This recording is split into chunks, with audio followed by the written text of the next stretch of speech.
예루살렘 교회에 어려운 일이 생겼나 봐요. 어떤 어려움이 있었는지는 성경에 기록되어 있지 않아요. 기근인지 재앙인지 재정적인 어려움인지 아니면 로마의 핍박인지 잘 모르겠어요. 하여간 예루살렘 교회에 어떤 어려움이 처하자 사도 바울이 세운 교회에 편지를 보냈어요. 고린도 교회, 갈라디아 교회에 편지를 보내서 예루살렘 교회가 지금 어려운 일을 만났으니까 너희가 좀 돈을 모아서, 헌금을 모아서 예루살렘 교회를 좀 도와줬으면 좋겠다, 이렇게 지금 편지를 보낸 거예요. 이 예루살렘 교회는 어떤 교회냐면요, 초대교회의 어머니 교회, 초대교회의 못자리 교회, 그런 교회였어요. 처음에 교회가 예루살렘 교회를 중심으로 시작됐는데 로마가 예루살렘 교회를 핍박하자 사람들이 전부 흩어졌어요. 근데 그걸 신학에서는 디아스포라 이렇게 말하거든요. 근데 예루살렘 교회 성도들이 전부 핍박에 못 이겨서 흩어지면서 막 여기도 가고 저기도 가고 여기도 가고 저기도 갔는데, 그 사람들이 그렇게 흩어져서 세운 게 뭐냐면 이방 교회들이에요. 그래서 세워진 게 고린도 교회, 갈라디아 교회, 빌립보 교회, 에베소 교회, 기타 등등의 교회들이 쭉 세워진 거죠. 하나님은 예루살렘 교회를 세울 때는 베드로를 사용하셨고요. 그 다음에 그 예루살렘 교회 성도들이 흩어지면서 전 세계에 교회를 세웠는데, 그때 하나님은 사도 바울이라는 사람을 사용하셔서 교회들을 세우셨어요. 그러니 예루살렘 교회는 초대교회의 못자리 교회, 아니면 예루살렘 교회는 초대교회의 어머니 교회, 그런 역할을 했겠지요. 그런 예루살렘 교회가 지금 어려움을 당한 거예요. 그것을 보고서 사도 바울이 자신이 개척한 몇몇 교회에 편지를 보낸 것, 그것이 지금 고린도전서 16장 1절에 쭉 기록되어 있는 거예요. 여러분, 저는 오늘 본문을 묵상하면서 그냥 그런 생각을 해봤어요. 제가 자주 하는 말 중에 이런 말이 있죠. 하나님 수원은혜교회가 수원은혜교회만을 위한 수원은혜교회가 아니라 수원은혜교회가 한국교회를 섬기는 수원은혜교회가 되게 하시고, 또한 세계 열방교회를 섬기는 수원은혜교회가 되게 해주세요. 그런 기도 늘 한다 그랬잖아요. 그래서 지금도 저는 눈을 크게 뜨고 우리 교회가 도와줄 만한 교회는 없는지, 또 제가 섬겨야 될 만한 목회자들은 없는지 참 많이 찾아보고 돌아봐요. 그래서 어떤 교회는 물질로 돕고, 어떤 교회는 기도로 돕고, 또 어떤 목사님은 제가 이렇게 만나서 상담해서 도와드리고, 또 어떤 목사님은 맛있는 밥 사드려서 용기를 드리기도 하고, 또 이번 추석 때는 선물 사다 드려서 응원해 주기도 하고, 이러면서 목사님들이나 또한 교회들을 도우려고, 할 수만 있으면 최선을 다해 도우려고 애를 쓰고 있습니다. 제가 왜 그런 마음을 먹게 됐냐면요, 2002년도 3월 1일 날 조원동에 지하 30평의 교회를 개척을 했거든요. 그때 제가 가장 사고 싶었던 물건이 하나 있었어요. 뭐였냐면 OHP, 기억은 나십니까? OHP? 거기다가 이렇게 필름 이렇게 깔아놓고 글씨 써놓으면 여기 딱 보이는 거 있어요. OHP, 오버헤드 프로젝트. 그때 2002년도에 그게 얼마였냐면 지금도 생생하게 기억나는데 90만 원이었어요. 근데 저희가 지하교회에 있을 때 그 건물주인 사위가 감리교 목사님 군목이었는데 어느 날 휴가를 온 거예요. 자기네 장인어른 지하에 교회가 있으니까 놀러 왔어요. 이런저런 얘기하는데 자기가 군인교회에서 OHP를 2대를 기증받았는데 한 대만 필요하고 한 대는 쓸 데가 없는데, 이 말을 딱 듣는 순간에 지레짐작으로 나 줄라나? 이랬는데 그게 아니라 싸게 팔겠대. 얼마에 팔 거냐고 물어봤더니 50만 원에 팔겠대요. 근데 그때는 50만 원이나 90만 원이나 엄청 큰 돈이었거든요. 그래서 저 왕성교회가 운영하는 십자수 기도원에 들어가서 기도를 했어요. 하나님, 저 오버헤드 프로젝트 너무 사고 싶은데 돈 좀 주세요. 돈 좀 주세요. 제가 교회 개척하고 첫 번째 3일 금식한 기도 제목이 OHP 달라고 하나님한테 기도했었어요. 아마 그런 추억이 있어서 그런지 몰라도 이번에 코로나가 시작되면서 많은 교회가 영상사역을 시작했는데, 영상사역을 할 수 있는 어떤 재주나 은사가 있는데 영상사역을 하지 못하는 많은 교회들이 많았어요. 그래서 이제 그런 교회들을 선별해서 한국교회연합단체나 총회를 통해서 재정적으로 도움을 줬거든요. 그래서 이 정도면 내가 할 만큼 했지라고 생각했었는데, 한 달 전? 그 정도부터 어떤 목사님을 자꾸만 기도하는데 하나님이 기억나게 하시는 거예요. 어떤 교회를 자꾸만 기도하는데 기억나게 하시는, 아니야. 나도 지금 어려워. 나도 지금 힘들어. 나도 지금 부담스러워. 하도 퍼줘가지고 제가 주머니에 더 이상 돈이 없어서 누군가를 또 도와준다는 게 좀 엄두가 안 났어요. 그래서 그냥 기도만 하고 있는데 우리 교회 집사님한테 전화가 온 거예요. 목사님, 제가 기도하는데 어떤 목사님을 영상 장비를 좀 후원하고 싶은데 목사님 해도 될까요?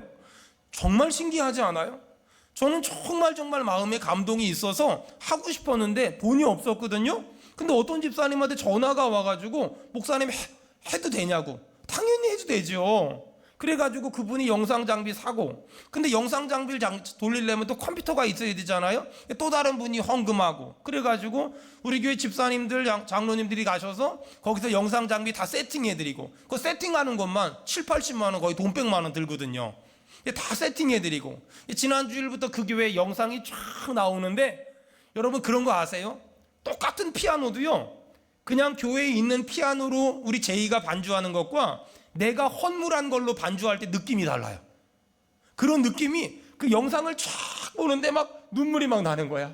하나님이 하셨습니다. 하나님의 은혜입니다. 하나님 감사합니다. 이렇게 또 한 개의 교회를 섬겼으니 감사합니다. 이러면서 막 감동이 막 물밀듯이 밀려오는데 얼마나 좋은지, 얼마나 행복한지. 오늘 이 고린도전서 16장이 그거예요. 예루살렘 교회가 어떤 일인지 모르겠지만 어려움을 당했어요. 근데 그 예루살렘 교회가 어려움을 당했다는 이야기를 사도 바울이 듣고, 사도 바울이 알고 있는 몇몇 교회에 편지를 보내서 저 교회가 어려움을 당했다니 너희들이 물질적으로 도움 좀 줘라, 그리고 편지를 보낸 것, 그것이 고린도전서 16장이란 말이에요. 여러분, 한국교회가 다시 살아나기 위해서 뭘 해야 되는 줄 아세요? 그동안 한국교회는 개교회주의라는 이름으로 참 많이 대형 교회가 만들어졌고 중대형 교회가 만들어졌어요. 하지만 문제가 뭐냐면 개교회주의, 우리 교회. 그러다 보니까 여러분 어느 순간부터 우리나라에 정말 우리 교회란 이름이 많아졌어요. 목사님들이 왜 우리 교회라고 이름 진주 아세요? 이런 소문이 있었어요. 교회들마다 전부 금요 철야할 때 우리 교회에 부흥을 달라고, 우리 교회에 부흥을 달라고, 그래서 우리 교회가 부흥했다고, 그래서 이름을 전부 우리 교회라고 줬다고. 여러분, 근데요, 한국교회가 다시 한번 부흥하고 성장하려고 하고 살아나려면 이 개교회주의를 넘어서 한국교회, 또 하나님의 나라에 대한 꿈, 하나님의 뜻에 대한 꿈을 꾸는 것, 이것이 한국교회가 다시 한번 힘을 낼 수 있는 방법이지 않을까. 그렇다면 지금 사도 바울이 예루살렘 교회가 어려움을 당했으니 너희가 도와줘, 이런 마음으로 옆에 있는 교회가 어려움을 당하고, 뒤에 있는 교회가 어려움을 당하고, 시골 교회가 어려움을 당하고, 선교사님이 어려움을 당했다고 할 때 그걸 남의 일이라고 생각하지 말고, 그걸 다른 사람 일이라, 다른 교회 일이라고 생각하지 말고, 그래, 하나님 보시기엔 그 교회나 이 교회나 그 교회나 우리 교회나 그 목사님이나 이 목사님이나 다 소중해. 이런 마음으로 우리가 섬기고, 우리가 베풀고, 우리가 배려하고, 우리가 도와주면 하나님은 반드시 한국교회를 살려주실 것이며 우리에게 복을 주실 줄로 믿습니다. 자, 이런 마음으로 사도 바울이 지금 고린도 교회에 편지를 보낸 거예요. 자, 그런데 이제부터 본격적으로 헌금 얘기를 합니다. 오늘 제가 이 헌금 얘기를 한번 해보려고 해요. 사도 바울은 고린도 교회든 갈라디아 교회든 어떤 교회든 물질에 대한 얘기할 때는 굉장히 조심스럽게, 그리고 굉장히 신중하게 얘기했어요. 그리고 똑같이 부탁했어요. 내가 가서 헌금 얘기하지 않을 수 있도록 너희가 미리 예루살렘 교회를 도울 수 있도록 헌금을 모아두어라, 이렇게 말했어요. 자, 그렇다면 우린 여기서 아주 중요한 질문을 해야 돼요. 사도 바울은 예루살렘 교회를 돕는 일을 위해서 돈 얘기를 하는데 왜 이렇게 조심해서, 왜 이렇게 신중하게 얘기했을까? 왜 그랬냐면요, 사도 바울이 아주 중요한 영적인 원칙을 알고 있었던 거예요. 만일 사도 바울이 돈 얘기를 잘못했다가 성도들에게 신뢰를 잃어버리면, 또 사도 바울이 돈 얘기를 잘못했다가 성도들에게 작은 오해라도 받으면, 그러면 사도 바울은 더 이상 돈보다 더 중요한 복음을 성도들에게 전할 수 없다는 걸 알고 있었던 거예요. 그러니까 사도 바울은 돈보다 더 중요한 복음을 전하는 일에 물질이, 돈이, 헌금이 방해가 되지 않게 하려고, 그래서 조금이라도 성도들에게 오해를 주지 않으려고, 조금이라도 성도들에게 선입견을 주지 않으려고 애쓰고 고민한 그 흔적이 오늘 본문에 아주 역력하게 나오는 거예요. 여러분 한번 잘 들어보세요. 제가 설교를 아무리 논리적으로, 아무리 은혜롭게, 아무리 짜임새 있게 잘 해도 우리 성도들이 저를 신뢰하지 않는다면 그 설교는 안 들려요. 제가 아무리 설교를 잘 준비하고 똑바로 준비하고 은혜롭게 준비하고 애쓰고 준비했을지라도 우리 성도들이 저를 신뢰하지 않으면, 저를 믿어주지 않으면 그 설교는 useless, 아무 소용이 없단 말이에요. 여러분 잘 생각해 보세요. 설교든 설교가 아니든 사람들은 언제 그 사람의 말을 들을까? 사람들은 언제 그 사람의 말을 믿을까? 그 사람이 말을 잘하면 믿을까요? 그 사람이 말을 논리적으로 하면 믿을까요? 아니에요.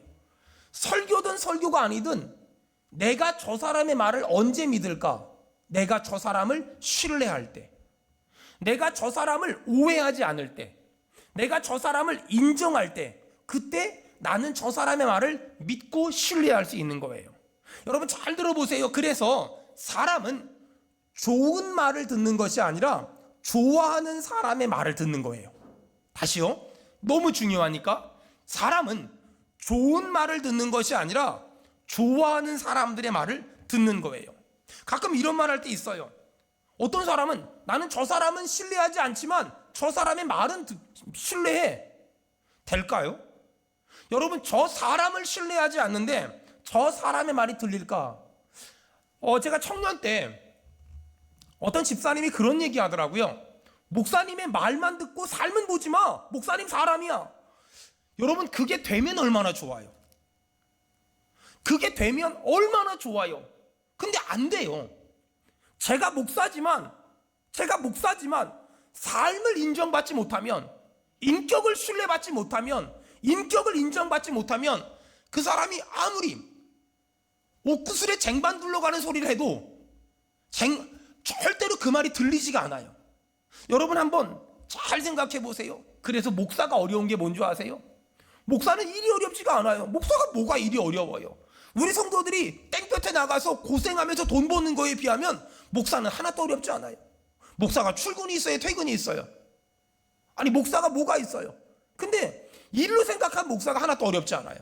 근데 목사가 뭐가 어려운지 아세요? 목사는 말로 말하는 사람이 아니라 삶으로 말하는 사람이거든요. 그래서 목사의 삶은 어항에 있는 물고기 같아요. 밖에서 다 보여요. 정말 투명하고요, 정말 깔끔하게 완벽하게 보여야, 그래야 그 사람의 설교가 영향력을 줄 수 있고 힘을 줄 수 있고 에너지를 줄 수 있어요. 여러분 바울은 지금 예루살렘 교회가 어려운 일을 당했대요. 그러니 고린도 교회 너희들도, 빌립보 교회 너희들도, 갈라디아 교회 너희들도 야 예루살렘 교회를 돕자. 물질적으로. 뭐 너무 당연한 얘기잖아요. 근데 문제가 뭐냐면 걱정이 있었던 거예요.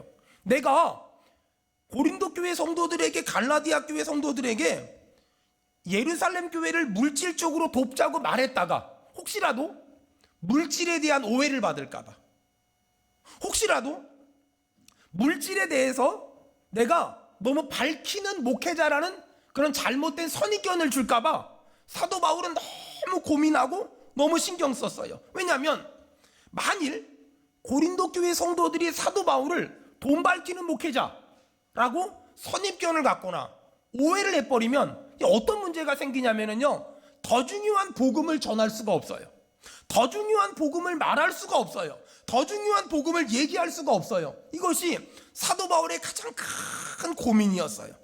그러다 보니까 사도 바울은 예루살렘 교회를 물질적으로 돕시다 라고 말하면서도 굉장히 정말 정말 신중하고 정말 신중하게 말하고 있는 것, 이것이 지금 고린도전서 16장 오늘 본문의 말씀이에요. 여러분 이 사도 바울이 헌금을 다루는 모습을 보면서 우리 교회가 지금까지도 잘해왔지만 앞으로도 어떻게 헌금을 교회가 써야 하며 다뤄야 하는지를 여러분 정확히 오늘 좀 정리를 했으면 좋겠어요. 첫째, 교회 재정을 쓸 때는 절대 혼자서 쓰면 안 돼요. 왜냐하면 혼자서 쓸 때 마귀가 역사할 수 있어요. 사도 바울이 그냥 어차피 나 예루살렘 교회 가니까 나한테 그 돈 맡겨, 내가 전달할게. 얼마나 편안해요. 얼마나 쉬워요. 교회 재정은 편안하게 쓰면 안 돼요. 교회 재정은 쉽게 쓰면 안 돼요. 교회 재정은 불편하게 써야 돼요.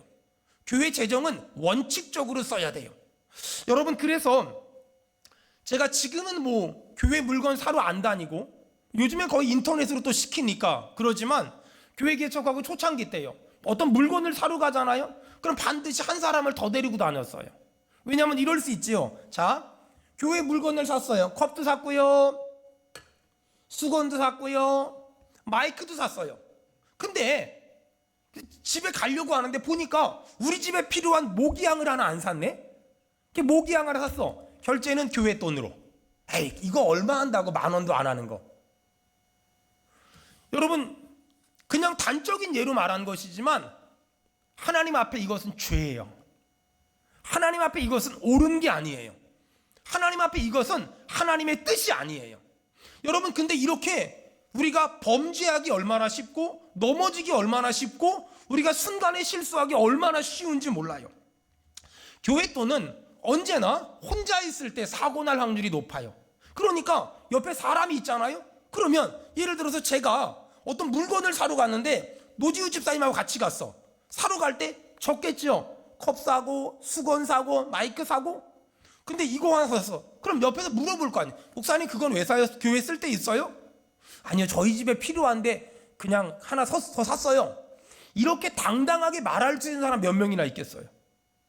그리고 예를 들어서 저랑 노지우 집사님하고 같이 교회 물건을 사러 갔다가 물건을 다 샀어. 그리고 커피 한 잔 딱 마셔. 그때 커피를 마시는데 뭐 제가 계산하거나 노 집사님 계산하면 되는데 만약에 혼자 가잖아요. 그러면 에이, 어차피 교회 일하러 왔는데 그러면서 교회 카드로 사 먹을 수 있잖아요. 여러분, 이렇게 혼자 있을 때 넘어지기 쉽고 쓰러지기 쉬운 것. 둘째, 교회 재정부에서 재정을 계수할 땐 반드시 2-3사람 이상이 있을 때 헌금함을 열어야 돼요. 혼자 있을 땐 절대 헌금함을 열면 큰일 나요. 큰일 나요. 헌금함에서 뱀 나올지 몰라요. 정말 조심해야 돼요. 셋째, 예를 들어서 제가 저 선교지에 1,000만 원짜리 예배당을 쳐야 돼. 요즘 같으면 온라인으로 보내는데 어떤 특별한 사정이 있어서 제가 1,000만 원을 가지고 직접 가야 돼요.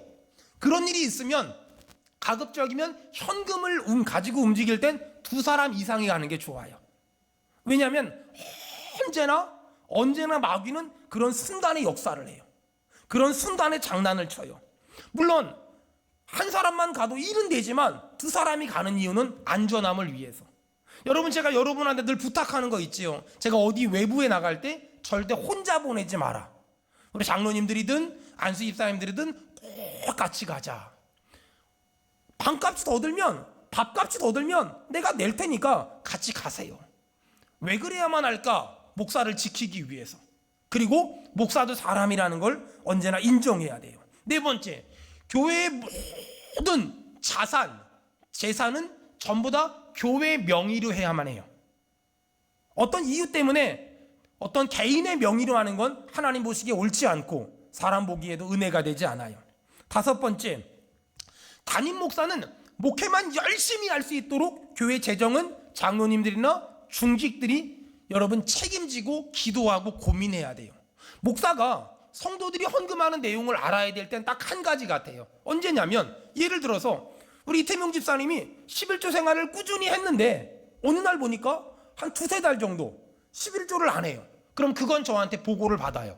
왜 받냐면 11조를 잘 하던 사람이 안 하는 건 믿음이 없어진 것이 아니라 저 사람이 물질적으로 지금 힘든 일을 만났거나 어려운 일을 만난 거잖아요. 그럼 목사가 기도해 줘야죠. 그런 일을 위해서만 목사가 헌금에 관여해 왔다. 여러분, 교회 재정이 투명하지 않은 것, 이 교회 재정이 투명하지 않은 건 마귀가 언제든지 교회를 흔들 수 있는 빌미를 제공하는 거예요. 그래서 여러분 들어가 보시면 알겠지만 저희 교회 재정부실은 CCTV가 달려 있어요. 처음에 CCTV 달 때는 불편하다고 막 그러더니 요즘에 CCTV가 달려 있음에도 불구하고 다리 벅벅 끓고 콧구멍 쑤시고 다 하고 다니고 뭐 전혀 개의치 않는 것 같아요. 여러분 그만큼 교회 재정은 투명성을 확보하지 않으면 언제든지 마귀가 역사할 수 있고 또 마귀가 교회를 무너뜨릴 수 있다. 사실 바울 입장에선 당당하게 요구할 수 있어요. 나 어차피 예루살렘 교회 갈 거니까 나한테 그 돈 맡겨. 내가 전달할게. 근데요, 사도 바울은 요구할 수 있었지만 요구하지 않았어요. 여러분 우리 교회도 그래야 돼요. 그냥 편안하게 목사님 가시는 길에 전달하세요. 이것보다는 담당자가 하는 게 좋아요. 담당자가, 책임자가 하는 게 좋아요. 왜 그럴까? 사람은 언제 어떤 상황에 어떤 순간에 넘어질지 아무도 모르기 때문에 그래요. 그리고 목사가 돈에 대해서 성도들에게 신뢰를 받지 못하면, 만일 목사가 돈에 대해서 성도들에게 인정을 받지 못하면 그럼 그때부터는 더 중요한 설교를 할 수가 없어요. 그러니까 교회 중직들은 또 교회 성도들은 그 부분에 대해서 목사를 지켜주고 목사를 보살펴주고 목사를 위해 기도해 줘야 돼요. 주님, 우리 목사님이 평생 돈에 대해서 신뢰를 잃지 않을 수 있도록, 평생 돈에 대해서 신뢰를 지킬 수 있도록 도와주시옵소서. 여러분 한번 생각해 봐요. 이 세상에 욕심 없는 사람이 있을까? 이 세상에 돈 싫어하는 사람이 있을까? 저는 없다고 생각해요. 절제하는 거죠. 하지만 여러분 기억할 건, 제가 지금까지 절제를 잘했다고 해서 앞으로 절제를 잘할 거야 믿지 마세요. 제가 올해까지 절제를 잘했다고 해서 내년에도 절제를 잘할 거야 믿지 마세요. 제가 보니까 젊었을 때는 정말 절제를 잘했는데 나이가 드시면서 절제를 못해서 외롭게 목회를 마무리하는 목사님들이, 사역자들이 꽤 많이 있어요. 기도해 주세요. 주님, 우리 목사님이 끝까지 탐심을, 욕심을 절제할 수 있도록 도와주시옵소서. 여러분 돈에 대한 제 생각은 아주 간단해요. 돈은 신발 같아요. 신발은요, 크다고 좋은 것도 아니고 작다고 나쁜 것도 아니에요. 신발은요, 내 발에 잘 맞으면 좋아요. 내 발에 잘 맞으면. 돈은요, 많은 것도 좋은 게 아니고 적은 것도 좋은 게 아니라 필요한 만큼, 쓸 만큼 있으면 돼요. 여러분 필요한 만큼, 쓸 만큼이 어떤 경우일까 제가 생각했거든요. 싸우지 않을 만큼, 빌리지 않을 만큼. 저는 그래서 여러분이 이번에 추석 때 가족들 만났잖아요. 저희 가족은 아직까지는 잘 지킨 원칙이 하나 있어요. 저희 가족 간엔 단돈 10원도 돈 거래를 안 해요. 저희 가족의 집안 구호는 제가 만들었는데 이거예요. 각자 알아서 살자. 저희 가족은 형제끼리도 돈 거래를 10원도 안 해요. 부모 자식 간에도 10원도 안 해요. 저도 안 하고 아무도 해달란 말도 안 해요. 제가 이런 게 굉장히 예민하거든요. 저 이런 거 정말 싫어하거든요. 사실 목회자는 다른 부분에서도 신뢰를 잃으면 안 되지만 특별히 이 물질에 대해서 신뢰를 잃으면 더 중요한 복음, 더 중요한 말씀을 전하는데 반드시 장애물을 가질 수밖에 없고 반드시 걸림돌을 가질 수밖에 없어요. 물질 문제로 신뢰를 잃은 목사, 물질 문제로 신뢰를 잃은 교회는 목사지만 목사의 기능을 감당할 수 없고 교회지만 교회의 기능을 감당할 수 없어요. 제가 이렇게 간절히 이 물질 문제에 대해서 사도 바울만큼은 아니지만 정말 예민하게 또 예민하게 지금까지도 해왔고 앞으로도 해나갈 마음을 가지고 있는 건 딱 한 가지예요. 이런 물질 때문에 더 귀하고 소중한 복음을 전하는 일에 장애물을 갖지 않기 위해서. 저는 제 주변에 정말 말씀 잘 전하고 설교 잘하고 사역 잘하고 목회 잘하고 목양 잘하는 많은 목사님들을 진짜 많이 알아요. 근데 그들이 목회만 잘하는 게 아니라 물질도 좋아해요.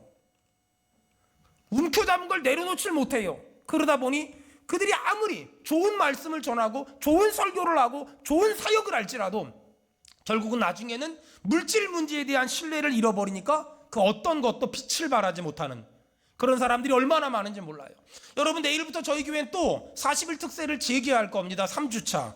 여러분 아시다시피 저희 교회가 특세를 하면서 하는 아주 좋은 그 사역이 하나 있습니다. 1,000원 헌금.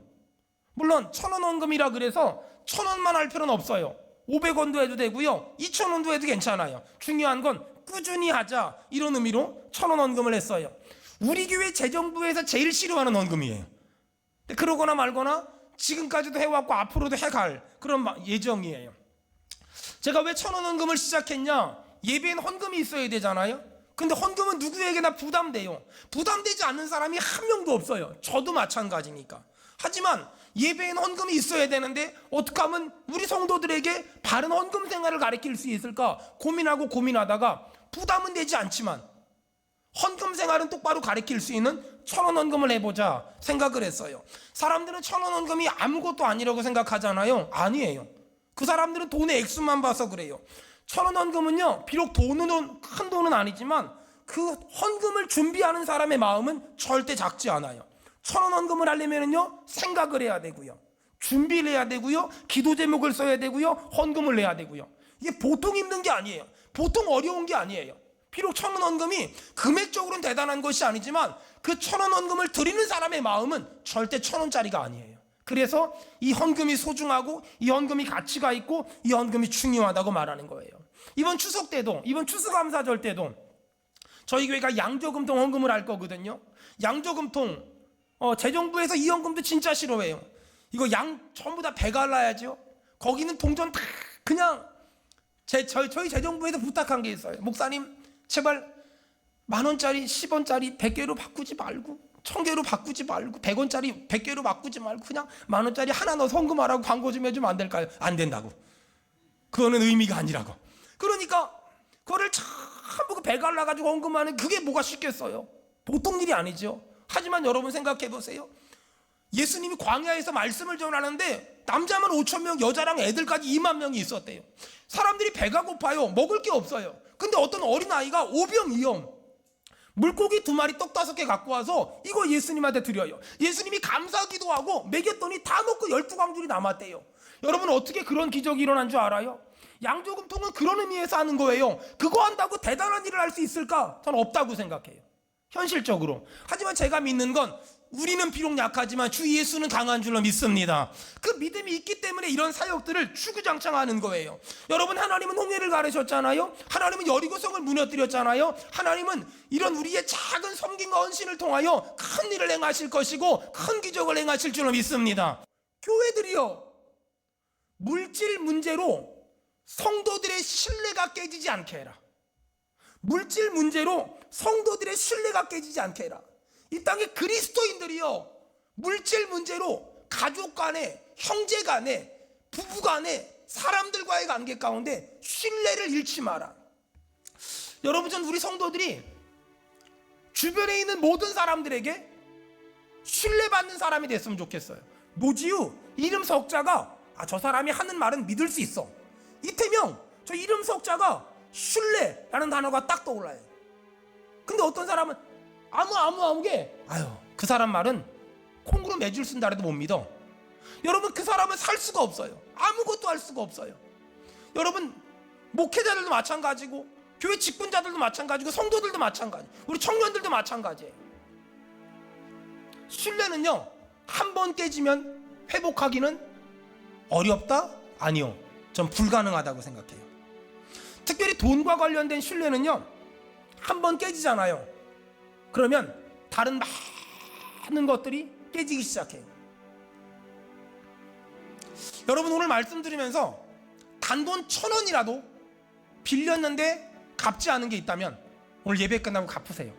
난 지금은 갚을 형편이 안 돼요. 그러니까 문자 하나 남기세요. 너무 미안하다고. 내가 너무너무 갚고 싶은데 내가 지금은 못 갚지만 내가 최선을 다해 노력해서 갚아가겠다고. 조금만 기다려달라고.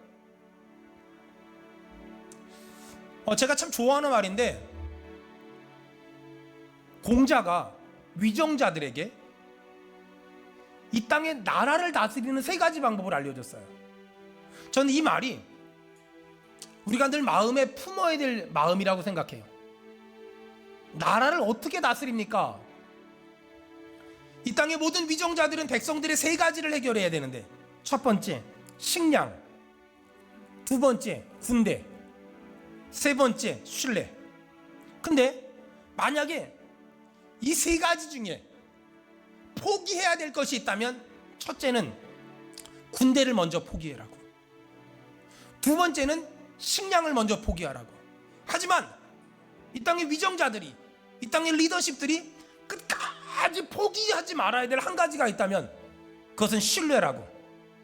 신뢰만 있으면 100번, 120번, 150번, 250번을 넘어져도 또 일어날 수 있다고. 전 그 말을 저도, 우리 모두도 가슴에 새겼으면 좋겠어요. 여러분, 이순신 장군이 임진왜란 때 23전 23승을 했대요. 대단하죠? 어떻게 이럴 수 있었을까요? 그 난중일기 읽어보면요 아주 간단해요. 이순신 장군을 신뢰했던 부하들과 백성들이 있었기 때문에. 그 소용돌이가 몰아치는 그 풍랑이 있는 그 바다에 장군이 가라고 했을 때 아무도 고민하지 않고, 죽지 않아? 지지 않아? 이것이 아니라 가라고 했을 때 고민하지 않고 움직였던 부하들, 백성들이 있었기 때문에 23전 23승을 할 수 있었대요. 그리스도인들이 이 어려운 시기에 끝까지 붙잡아야 될 가치가 뭘까요? 여러분, 살다 보니 사업이 안 될 때도 있더라고요. 살다 보니 사업이 망할 때도 있어요. 살다 보니 장사가 안 될 때도 있어요. 살다 보니 인생이 힘들 때도 있더라고요. 살다 보니 몸이 아플 때도 있어요. 살다 보니 인생이 무너질 때도 진짜 많더라고요. 근데 그거 아세요? 부부간에 신뢰가 있으면, 또 목사와 성도 간에 신뢰가 있으면, 내 주변 사람들과 신뢰가 있으면 또 일어날 수 있어요. 또 힘을 낼 수 있어요. 또 용기를 낼 수 있어요. 문제는 뭔지 아세요? 물질적으로 어려워진 게 아니더라고요. 문제는요, 현실이 어렵고 삶이 어렵고 상황이 어려운 게 아니더라고요. 문제는요, 내가 신뢰라는 눈에 보이지 않는 이 무형자산, 돈 주고 살 수 없는 무형 가치를 잃어버리면 그때는 아무것도 할 수 없어요. 어떤 일이든 신뢰를 잃어버리면 시작할 수 없고, 어떤 일을 하다가 중간에 신뢰를 잃어버리면 끝까지 할 수 없고, 어떤 일이든 마지막에 신뢰를 잃어버리면 그동안 해왔던 삶이 다 무너져요. 가끔 전 제가 이런 말 만들어 놓고 되게 멋있다고 생각해요. 다시요, 어떤 일이든 신뢰가 없으면 시작할 수 없고, 어떤 일이든 중도의 신뢰를 잃으면 그 일을 끝까지 할 수 없고, 어떤 일이든 마지막에 신뢰를 잃어버리면 그동안 해온 삶이 물거품이 돼버려요. 우리가 정말 지켜야 될 가장 큰 가치가 뭘까요? 몇 푼의 이익을 위해서 신뢰를 버려야 되나요? 몇 푼의 유익과 편안함을 위해서 내가 그동안 쌓아온 신뢰라는 가치를 잊어버려야 될까요? 안타까운 건 많은 사람들이 신뢰라는 가치를 너무 쉽게 생각하는 것 같아요. 하지만 오늘 성경을 보니까 사도 바울은 정말 중요한 복음을 전해야 되는데 내가 돈 얘기를 하다가 성도들에게 신뢰를 잃을까봐 정말 벌벌 떨면서 돈 얘기를 했어요. 벌벌 떨면서 물질 얘기를 했어요. 왜? 신뢰를 잃어버리면 복음을 전할 수 없으니까. 신뢰를 잃어버리면 하나님의 은혜를 말할 수 없으니까. 사랑하는 여러분, 다시 지금 당장 내가 가난한 사람이 부자가 되거나 아픈 사람이 건강해지지 않을 수 있어요. 하지만 내가 하나님 앞에 가는 날까지 목숨 걸고 지켜야 될 핵심 가치가 하나 있어요. 신뢰. 목사와 성도 간의 신뢰, 성도와 목사 간의 신뢰, 목사와 중직들 간의 신뢰, 남편과 아내와의 신뢰, 부모와 자녀와의 신뢰, 사장님과 직원과의 신뢰. 여러분, 다시 이 신뢰를 목숨처럼 여기고 이 신뢰를 지키기 위해서 조금 불이익을 당하더라도, 좀 손해를 보더라도, 좀 천천히 가더라도 여러분 다시 한번 여러분이 그 신뢰를, 하나님과의 신뢰, 사람과의 신뢰를 목숨처럼 여겨보세요. 하나님은 그 사람에게 또 한 번의 역전승의 은혜를 주실 겁니다.